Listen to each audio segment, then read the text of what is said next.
6 जुलाई 1949 को बिहार गवर्नमेंट में एक अधिनियम पास किया गया।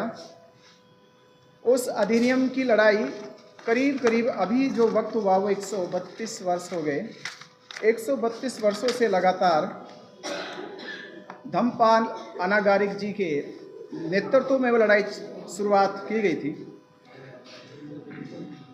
पिछले बार ये आंदोलन हमारे देश में चला कि BTMC एक्ट को निरस्त किया जाए, और आंदोलन बोध गया से लेकर दिल्ली की सड़कों तक, दिल्ली तक पहुंचा और उसका पूर्णतः समाधान नहीं निकला। बस एक प्रलोभन देकर उस आंदोलन को बंद कर दिया गया। अब ये आंदोलन दोबारा से देश भर की भावना का आंदोलन, जनभावना का एक आंदोलन बन गया है। इस जनभावना के आंदोलन को जन आंदोलन, बौद्धों का आंदोलन, पूरे भारत के भिक्षु लामा, पूरे बौद्ध समाज के आंदोलन में एक सहभागिता सुनिश्चित करने के लिए कि देश का कोई भी राज्य, कोई भी शहर या बौद्ध धर्म को मानने वाले, चाहे वो महायानी हो, थेरवादी हो या किसी और भी यान से वो ताल्लुक़ रखते हो, उन सबकी श्रद्धा का और उनके मान्यताओं का एकमात्र केंद्र है महाबोधि महाविहार बोध गया। महाबोधि महाविहार 1949 में जो अधिनियम बना, उस अधिनियम के तहत 9 लोगों की एक कमेटी बनाई गई। 9 लोगों की कमेटी बनाई गई। 9 लोगों की कमेटी में 4 लोग बौद्ध अनुयायी या बौद्ध भिक्षु हो गए और 4 लोग हिंदू हो गए, और 9वें व्यक्ति सरकार में जो मजिस्ट्रेट होगा उस गया डिस्ट्रिक्ट का, वो उसका चेयरमैन होगा। उस समय तो जब ये एक्ट बनाया गया तो चेयरमैन का कंपलसरी रखा गया कि वो हिंदू होना चाहिए। पिछले आंदोलन में ये अमेंडमेंट किया गया कि वो हिंदू होना जरूरी नहीं है, पर बात केवल अमेंडमेंट करने की नहीं थी। ये ना तो अनागारिक धम्मपाल के समय थी, ना ये बात जो पीछे आंदोलन चलाया हमारे पूरे भारत के भिक्षु संघ ने और उपासकों ने, ये बात तो भी अमेंडमेंट की नहीं थी। ये बात थी कि महाबोधि महाविहार बौद्धों को मिलना चाहिए। जिस प्रकार यरूशलेम में जो पूरी दुनिया के ईसाइयों का एकमात्र केंद्र है, मुसलमानों का मक्का मदीना में एकमात्र केंद्र है, वैसे ही दुनिया के बौद्धों का एकमात्र केंद्र जो है वो बोध गया। बोध गया बौद्धों के पास नहीं है, तो इसका अर्थ ये हुआ कि बौद्धों की अपनी कोई ताकत नहीं है, कोई वजूद नहीं है। जब हम जिस धर्म का पालन करते हैं, जिसके हम नियमों में बंद कर चलते हैं, हमारे पास अपना धार्मिक स्थल ही नहीं है जहाँ जाकर हम आज़ादी से वहाँ बुद्ध के समक्ष वंदन कर सके, वहाँ बुद्ध की बात कर सके। जाते तो है ये सोचकर कि हम महाबोधि महाविहार जा रहे हैं, पर वहाँ पर देखने को मिलता है कि वहाँ महाबोधि महाविहार की बगल में ही शिवलिंग है, गणेश जी की मूर्ति है, पंडित पुरोहित वहाँ पे पिंडदान श्राद्ध का हर वर्ष कार्यक्रम रखते हैं। तो ये बड़ा हमें दुख होता है, जबकि ऐसा किसी भी, ना तो गुरुद्वारे पे ऐसा होता है, ना मस्जिदों में होता, ना चर्चों में होता, और हमारे बुद्ध विहार पे ये ऐसा होता है। तो हमने अब ये कॉन्फ्रेंस इसलिए बुलाई गई है कि ये आंदोलन जो शुरुआत हुआ है, स्टार्ट हुआ है, ये आगे चलकर पिछले आंदोलन की तरह रुक ना जाए।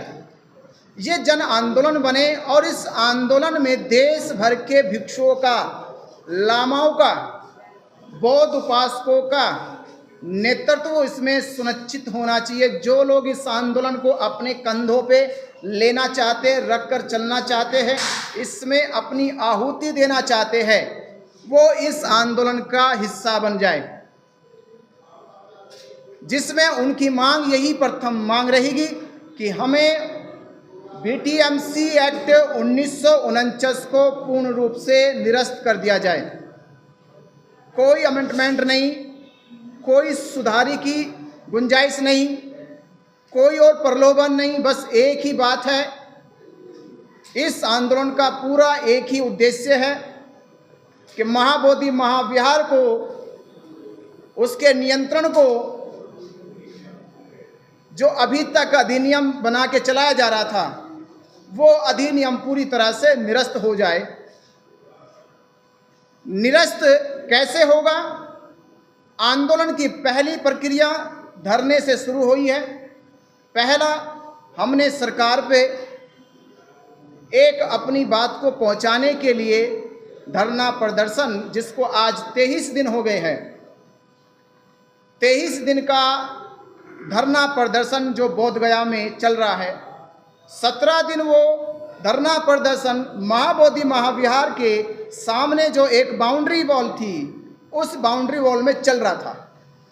सरकार को जब लगने लगा कि ये आंदोलन अब रुकने वाला नहीं है, ये बढ़ता ही जा रहा है, इसका रूप और बढ़ता ही जा रहा, मजबूत होता जा रहा है, तो उन्होंने रात के 1 बजे बौद्ध भिक्षुओं को डराकर, धमकाकर, भ्रम फैलाकर कि आप लोग बीमार हैं, आपको इन्फेक्शन हो गया है, इस बहाने से उनको हॉस्पिटल ले जाया गया और हॉस्पिटल ले जाकर उन्हें वहाँ पूरा रात पूरा दिन वहाँ पे रखा।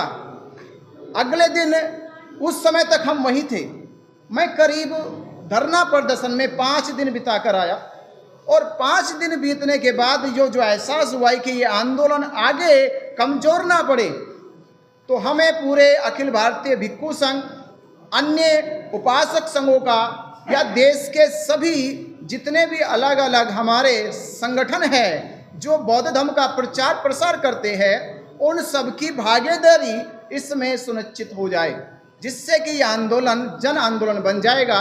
फिर हम ये नहीं कह सकते कि ये आंदोलन किसी विशेष संगठन का है, ये आंदोलन किसी विशेष व्यक्ति का है। ये आंदोलन है उन करोड़ों लोगों का, जिन करोड़ों लोगों की आस्था, श्रद्धा महाबोधि महाविहार में है, वो अपनी आहुति इस आंदोलन को दे और उनकी इस आहुति का बल होगा कि महाबोधि महाविहार जल्द ही मुक्त कराया जाएगा।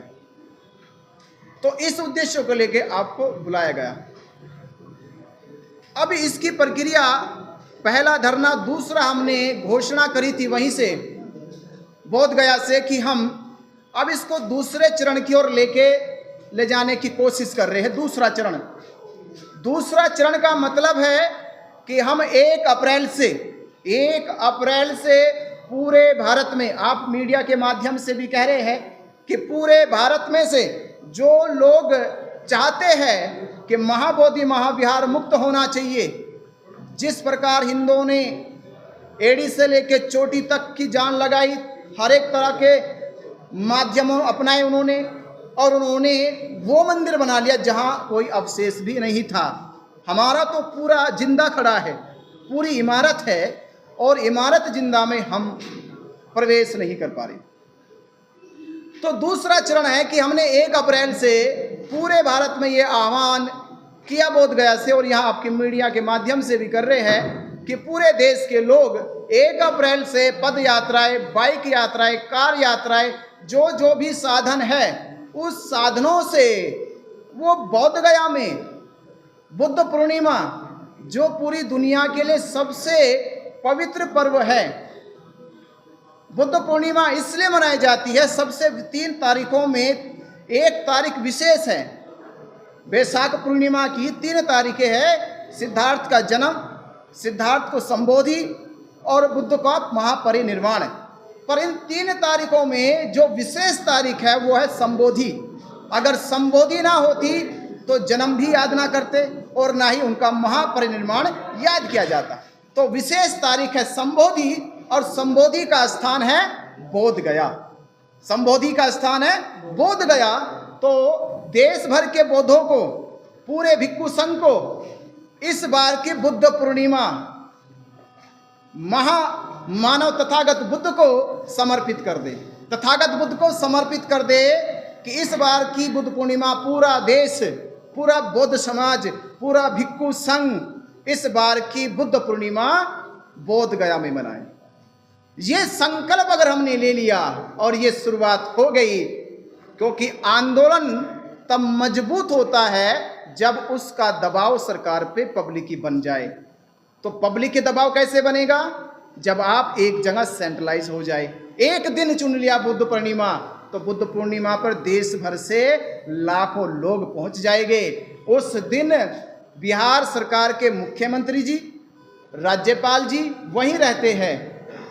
उस समय हम अपनी मांग उनके समक्ष रखेंगे।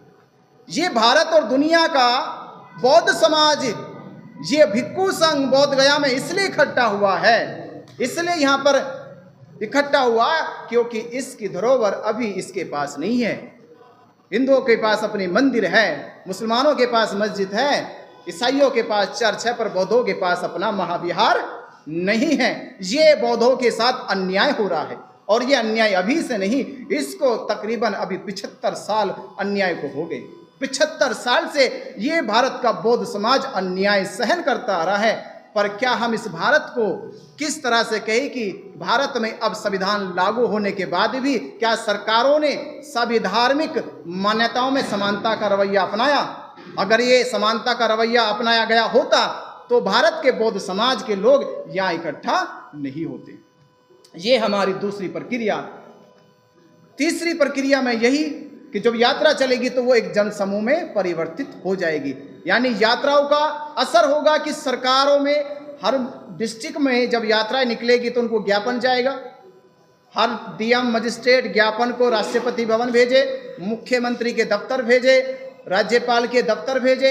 तो दफ्तरों में जब आपके मांग के पेपर इकट्ठा हो जाएंगे और वो मांग कह रहे कि अगर या तो इन पेपरों की सुन के मान लीजिए, नहीं तो हम इकट्ठा होने जा रहे। तो ये मुहिम इस प्रकार चलाने के लिए हमें भारत भर के भिक्षुओं का साथ चाहिए, भारत भर के बौद्धों का साथ चाहिए, क्योंकि ये आंदोलन पूरे देश का आंदोलन है।